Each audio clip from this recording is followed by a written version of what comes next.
Però, esclar, el senyor i la senyora del PP no ens ho posen gaire fàcil, perquè parlar de terrorisme des del reduccionisme i una visió maniquenista de la història i la societat, com fan vostès, per nosaltres, per vostès pot ser fàcil, per nosaltres no ho és gens. I cregui'm, abordar el tema del terrorisme, si una cosa no és fàcil.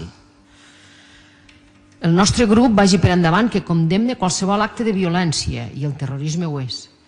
Rebutgem qualsevol forma de terrorisme i considerem que la millor forma d'erradicar-lo és treballar per la pau.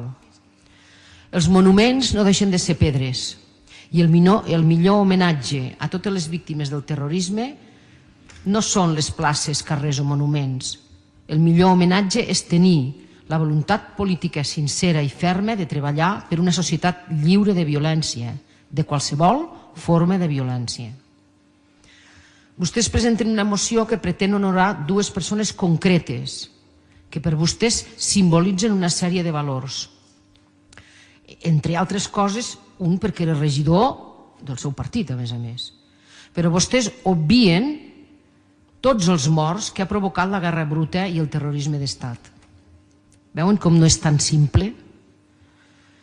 Vostès presenten aquesta moció amb la finalitat, diuen, de seguir enfortint la democràcia i argumenten que aquesta s'enforteix amb el record de les víctimes, però això sí, amb noms i cognoms.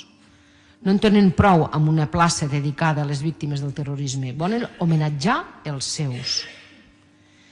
I aquest homenatge, segons vostès, en forma de monument, enfortirà la democràcia.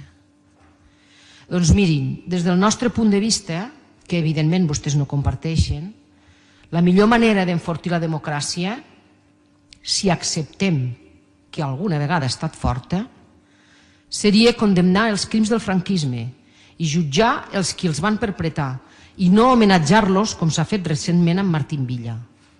Podrien començar per canviar-li el nom a la sala Manuel Fraga Iribarne del Congrés. I tornem a parlar de la transició, esclar, procés en el que el franquisme va pactar la seva pròpia supervivència. I el terrorisme va ser combatut amb les seves mateixes armes.